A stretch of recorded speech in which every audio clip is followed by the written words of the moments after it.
Hey everybody, welcome. This is Mark Coe with CommoditiesGuy.com. Here today to talk to you about proper stop placement. If you'd like to learn a little more, if you'd like to see any of my analysis, both the short-term or the daily longer-term model analysis, please visit us at commodities with an S, commoditiesguy.com, and check out the free 2-week trial. No obligation, like everybody to check it out if you're interested. Okay, so today, what are we talking about? We're talking about stops. And I want to kind of focus this conversation with the shorter term trader in mind, but it's very applicable to any level of trader. I don't care whether you're long-term swing or day trader, but the ideas are the same, and I'm just going to kind of reference a few things here. So I'm going to look at crude oil. So stops in crude oil, always fun stuff, right? Crude oil has the ability to kind of whipsaw in a very short term. That really only matters to the very short-term trader, doesn't it? You're dealing with a lot of computers. You're dealing with a lot of algos. You know, we may ask ourselves certain questions like, why on earth do we want to compete against such short-term and computer-driven algos? But some of us choose to. But anyway, with that being said, the real focus is what is the proper stop to use. So the reason I chose crude oil, it's a fairly active market most of the time. It's been fairly tight since December, but you do get some pretty decent volatility in it, and we're going to get to look at not only the short-term aspect of a range market, but also a trend market, which has given us over the last several days, the first few days of March. So just a frame of reference, what are we looking at here? Crude oil coming back to early December. Now this is the range. This is the wider range in crude. So for the most part, you're sitting 52.5. You had two tests up here towards just shy of 57, but that was it. So for the better part of coming back to December, this is your range. 52.5 on the bottom. You had one quick visit just below that, which was reversed over a matter of a day. So look at where the majority of the trade occurs from December, January, February. Most of it occurs between 52.5 and 55. That's a pretty tight market. That's $2.50 in crude. Crude fell about $2.50 just one day last week. So to think that the majority of trade is occurring inside of $2.50, it's pretty tight stuff. The idea of where we want to use stops. All right, so now so many traders, and it's a very common issue. If you talk to shorter term, retail-minded traders, you're going to get a very similar story when talking about stops. The market goes after my stops, I get done in my stops, and then the market reverses. Things like that. My stop was 2 ticks off of a good level, something like that. You can come up with a bunch of different stories, and I'm sure you've all done it, and I'm sure we've all been there before. The idea is, how do we avoid stops that are meaningless? And so when I focus on proper stop placement, I approach the market differently than a lot. I'm looking at what I would call the proper stop versus what a lot of short-term retail-minded want to look at is, well, how tight of a stop can I get? Forgetting that there may be nothing valid about the stop they're choosing. Right? I've heard a lot of traders, just give you an example in crude oil. Well, I would like to have a 12 to 15 tick stop in crude oil. Really? Okay, that's phenomenal. How often can you find a meaningful level to lean against that's 12 to 15 ticks? Sometimes you can, and sometimes you can't. But if you're going to be active and you're going to put the onus on the market to always give you a level, you're not going to be nearly as successful. And so I want to focus on this idea of proper stops versus just arbitrary 10, 12, 15 tick stops. It's meaningless. I don't care if it's 30 ticks. I don't care if it's $3. If it's a meaningless stop, it's meaningless. So this idea that you want to position yourself to be strong, I'm going to show you on a chart what it looks like. So in this example, and I'm talking crude oil here, crude oil. In this example, what I want to focus on is what has the market taught me, what has the market showed me about the levels that I'm using. And you see there's no indicators. I have volume here at the bottom, but there's no indicators up on my screen. I have levels that I focus on. And if you're interested in learning more about the levels, this is stuff I teach in my weekly classes, my weekly sessions, and you can learn more about it. But I'm going to go over this and you're going to get an idea of what I'm talking about. The levels that I'm using is what matters. So I get this question of, well, what time frame do you trade? It doesn't matter. It doesn't matter what time frame you want to look at. I promise you, this level here, this 52.5 that you're seeing, and this is a 4-hour chart, this 52.5 that holds here, that holds here, that holds here, that briefly breaks and comes back through.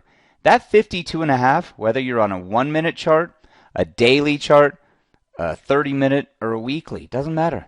52.5 was there, and it was the exact same price action. The only thing that's going to change with your chart is how big each of those candles look and kind of what time frame you're encompassing. You know, if I'm on a weekly, clearly this could all happen in one candle, and if I'm on a 15-minute, it's going to look a little different. So you have to get away from this idea of focusing on what time frame. Here's what you want to focus on: stop placement, and what is the proper stop placement. And I'll walk you through this. If the idea in this section of the chart is sellers controlled the market off the top end of the range, and again, we don't know it's a range now. We only know that it was the bottom here. We'll get an idea if it holds that the range is pretty solid. But all we know when the market comes off this level is that sellers are pushing the market lower. You know, there's lack of buyers, sellers are controlling the market. However you want to term it, but sellers are controlling it. They're driving the action right up to this point. So here's what the market will show you. Not me, not an indicator. Here's what the market will show you. At this stage of the game, and I granted this was marked weeks before, but at this stage of the game, what has the market told you about this level right here? And let's carry it forward. What has the market told you about this level? Let's see what the market shows us about this level. And let's just carry that level forward right here. So I just got that 11 ticks wide. And I grab from the wick to the candle opens or closes. That's what I grab. So you mark it here on the 10th of January. And so what the market told me is, as strong as the sellers were at this exact point, no place else, but at this exact point, buyers would not let it go lower. Right? They let it go lower here. They let it go lower here. But at this exact point, they wouldn't let it go lower. They came and tested it again. What was the exact same answer? Buyers would not let it go lower. All right, so that's my frame of reference. Look what I can do on the 18th when it tests this exact same level. Oh my gosh, look at that. It trades right into that exact same level. That's how you get tight stops. That's how you get tight stops, not by saying, well, I would like to buy crude right here and I'll use a 12-tick stop. Because let me ask you this question. I'm sure there's many people that could have dealt crude within this that could have used a 12-tick stop and been successful. And there would have been many within this that if they bought it at the wrong time, same level, right? You could have bought the exact same level. The market pulled back first. But what does the pullback tell you about the sell side control? What does it tell you about it? Nothing. It tells you nothing from the standpoint of them being correct. What it told you is that they cannot get it past this point. So when I talk about proper stop placement, what I'm talking about is an area that the market has determined that if I can get below it, I'm wrong.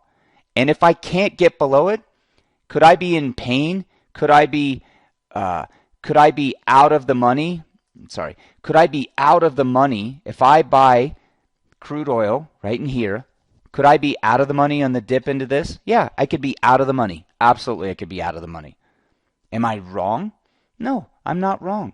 Because the last time into this section, buyers took it off of 52.43.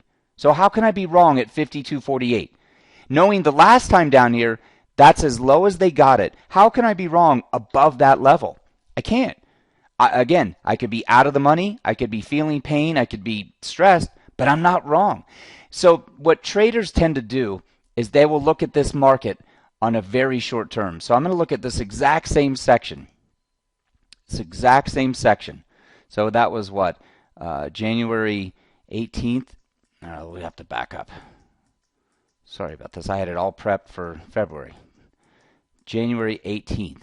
And all I'm going to do is take a look at a shorter time frame of that exact same section. So just to recall, that section was 52, 43 to 52. It was 11 cents wide. That's what that section was. It was 11 cents wide. The idea that you can come in and get 11 cents wide is pretty crazy. So there's 43, 43, and then I'll pull it to 52. So there's your section. And that was marked on the 11th of January, right? It was marked on the 11th of January, right here. That's where it was marked. We're looking at it, dealing at it on the 18th of January. So that's the section. That's how tight it is. Look at the dip into that. So the question becomes, if I am chasing momentum, right? Say I'm chasing this right here, chasing this. I come in, I'm going to buy it, I'm going to use a 12-tick stop. Maybe I get rewarded. Maybe I catch the last 10 ticks. But why do I want to do that when I can have such high risk reward in my favor, high reward for small risk, if I just will deal at those strong levels? And so the idea of stop placement, many traders would look at this and they would say this. Okay, I'd come into work looking at it. Here's a nice little level. If I use this level right here, 52.80, no, I'll even go just below it. I'll be really generous. I'll use a 52.81 stop. Right? That encompasses any lows. It gets me below that lowest low. What does that tell me? Well, first of all, it tells me nothing other than on a day trade I'm at the lows. That's all it tells me. So I have to think bigger picture. I have to start to think bigger picture and say, well, what was really down here? And if I don't have an answer, then there's no trade. But if I have something to lean against, all of a sudden it creates a much more powerful idea. And so this idea of stop placement, right? The trader that just simply says, well, I'll just go below the lowest low, right? Well, this is the lowest low, isn't it? That is the lowest low. At this time of the day, at 8:30, 9 o'clock on the 18th of January, that is the lowest low. What happens? Oh, the market spikes. You're a genius. You bought some and you didn't get stopped out. Let's play that level again. All right, we play the level again. Oh, it's not working this time. There's your stop. So you just sold into a stop loss based on lowest low to a more powerful longer-term trader. That's who you sold it to. Because look what the market did. The market absorbed into that. It bought into that and took the market higher. And so that's where the danger comes with that short-term aspect. Right? That's where the danger comes with that short-term aspect, the short-term thinking. Doesn't mean you can't deal in the short term. It means that's the danger of the short term. Right? That's what it means. So what I want you to do as a stop placement idea is think about, where am I really wrong? In other words, if you were to just look at this section and you were not going to use a frame of reference, you were not going to look at bigger picture stuff. You were just going to look at this little section of chart, right? You walk in, 8 o'clock, you're ready to trade. It's 8 o'clock. I'm ready to trade crude oil. I don't know anything about this level. I'm a day trader. What do you know? What do you know about crude? From a day trading perspective, what do you know about crude? Well, forget the fact that I know, well, crude was 55. We put in a high at 55. We tried another run up. The market's now trading lower. We tried another run up. The market's trading lower. So here's some very basic concepts you're starting to understand. Look at just from a 2-day perspective on the day trading aspect. Where's the lowest low you can find? Here it is. Here's the lowest low I can find coming into this day. That's the lowest low. Where's the highest high? Right there. All right, so I'm marking my chart just on 2 days. I'm not going to do any longer term work. I'm just going to look on the short term. All right, fair enough. What starts to happen from this range? Well, to the left side, you start to go higher bids, higher highs, higher lows, right up to here. And now it starts to reverse, and you go high, lower high, lower high. You haven't made a lower low yet, but you make it right here as you start your European session on the morning of the 18th. So what should proper stop placement tell you? Just even if you're just a day trader, what you should find is a level that matters.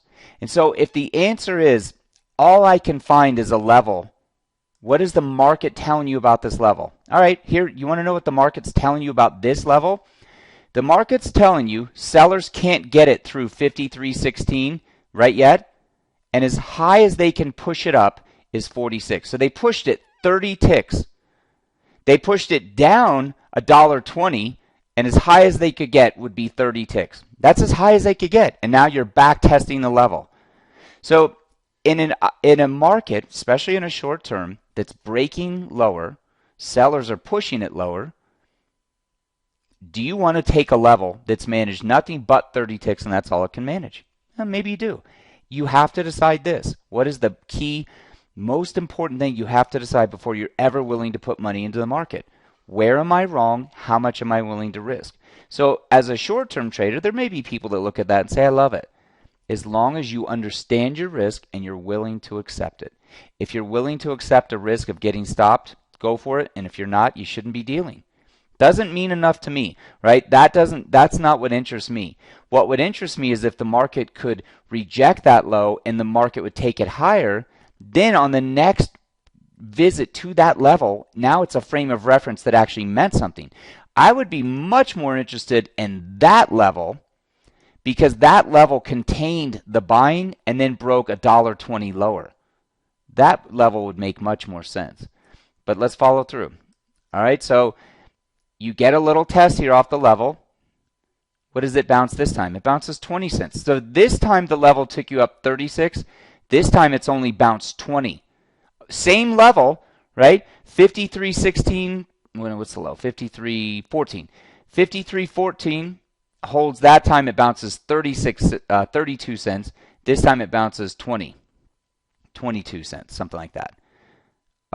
It's lower. So what is the level telling you? The level is telling me that it's providing less of a reaction. It's also counterintuitive to what you want it to be doing, right? If the level was really good, it should be providing more upswing, not less. So it's showing you that it's closer to breaking than it is to holding. Otherwise, you'd want to see it get above 50. See? And it breaks. So that level breaks. But the idea, even if you take this trade and you're wrong, all you needed to be wrong was movement below that low. And what that low showed you was a 36-point reaction. That same low showed you a 20-point reaction. So regardless of whether you dealt on this trade and got stopped out, that would have been, in my viewpoint, the proper stop placement, not an arbitrary 10 or 12 ticks. So that if you get stopped, you got stopped for a market that was showing you it was going to continue lower. And I can go back and forth on why I would or wouldn't want to do this trade, but I'm talking about stop placement. Now, if you really want to change the game for yourself, what you will do is get on a little higher time frame. You know, I don't care where you like to deal or what you like to look at. Give yourself some frame of reference. And the only way you can do that is to widen out the playing field to get a bigger picture look of what you're doing. Because after all, if you were just dealing on that very short-term stuff and you were looking at the market like this is where you would have been dealing right there. That was this level right in here. So the question I would ask you, on a bigger picture scale, knowing that buyers came in and held this level, what do you know about this level? I mean, at one point sellers had it, at one point buyers have it, and now it's right back into a sell market. I mean, you might as well flip a coin. You might as well flip a coin. Why do you want to put your money to work in markets like that when you could deal at levels like this? Look how tight you can get this level. That's where you want to be focused. That's where you want to be focused. So this idea of stop placement. Put your stops where the market will show you something versus just an arbitrary number. You want to keep walking through? Let's keep walking through. All right. So we know that that level was 52, 42 to 40 to 53. It was very tight. Are we there yet? No, we're not there yet. We're not there yet. We're just simply not there. Here's your test. This is your test right here. So I said it was 43 to 52. That's it. I mean, is it magical that on a short term, what am I looking at? 15-minute time horizon. Is it magical that you can get it into that zone? No. Why? It's not, there's nothing magic about it. You had that zone lit up on your screen a week before just by simply marking the reaction level here and knowing that if the market gets below, you're short-term wrong. You're short-term wrong. Just like over here. If that market got below, you were short-term wrong. You were short-term wrong. And you would have paid a stop and you're done. But the idea is not to say you're never going to get stopped out. The idea is to say that where you get stopped, it should be telling you something more about the market. And that short of that ever happening, you're not getting stopped. Short of the market telling you we're willing to push it lower, you're not getting stopped out. So think about how different life can be coming into a market where you can dial in your zones like this. And from a day trading perspective, look at the reaction you get. Look at that reaction. Tell me what you wouldn't do with that from a day trading perspective. But it's the key to say, well, where is my stop? It has to be below the 43, doesn't it? It has to be below that box because that's the only stop that makes you wrong. Now here's where you size it for your risk. So remember I talked about the traders that want to have 12 to 15 tick stops. All right, perfect. So if you know you have to be 12 to 15 below your level or for your stop, what's 15 ticks minus 50? It's 35. Does 35 get you below your stop level? Absolutely. Go for it. And what happens? You risk 15 ticks. What's 15 ticks on one contract? $150. Look at what the reaction is with inside of 30 minutes. All of a sudden, this is $300 in the money. And by the end of the day, you're sitting $600 in the money. Think about the risk reward of that, right? You risk $150. You never get stressed because you barely get out of the money. But all of a sudden, you're 4-to-1 positive from a day trade at a very smart level. So the key becomes, regardless of your desired time horizon, regardless of your desired focus, I don't care whether you're swing, I don't care whether you're day trade or long term, the idea that you're still going to be able to find a level in and around where you're dealing that makes some type of market sense. And if it doesn't make market sense, then understand what you're doing is really rolling the dice. And as long as you're accepting the risk, that's okay. But I think you could be smarter about how you're dealing, right? You could be a lot smarter. So think about in this little section of chart, right? I talked about the wider range. Think about what the market's starting to show you here, right? Think about what the market's starting to show you here. Remember, I just walked through on a shorter term what lower high starts to look like. All right, I don't know what the market's going to do here. Maybe the market breaks down. Maybe it breaks down. But if I can come mark this area, this 54.90, 55.10 area, right? It's a zone. It's not one tick. It's a zone. If I can come mark that area and the market does break down, doesn't that become a very solid area to lean against in the short term or medium term, however you want to classify a 4-hour look? So understand, I'm marking this chart on the 12th. I'm revisiting it on the 17th of January. Maybe I get another visit to it. Maybe I don't. There. The 2nd of February is where the market visited that exact section. What is the reaction? So if you go in and draw this level, and so what you're concerned with is the high to where the candles close. That's what I'm concerned with. And that's all I'm marking. When I carry it over for a frame of reference, that becomes my zone. How big is that zone? It's 68 to 16. So like 50-ish ticks, 50 plus. Take that as your zone and now whittle it down to a tighter time frame. So go see if you can find a way in short side to crude oil on the 2nd of February from a day trading perspective. 2nd of February from a day trading perspective, knowing that your stop has to be above 55.16. That's what we're trying to do. We're taking the bigger picture view, and again, guys, big picture is not really 4-hour, but it's a much bigger picture than a day trading. So understand this.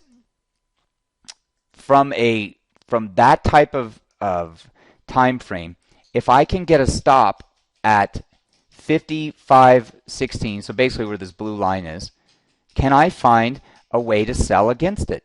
That's the question. Here's the movement into that zone. What is the day trader thinking when they start to see this?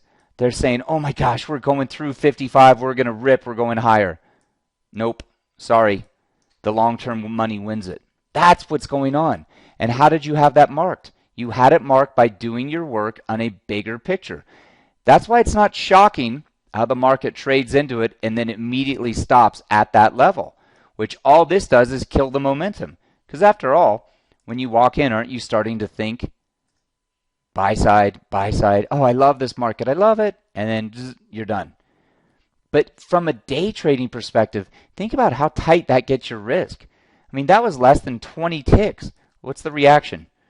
Let's see, 54.96 down to 53. That's a dollar reaction. I mean, that turns out being 5-to-1 in your favor for what you have to risk to what your reward became. Just for this rotation.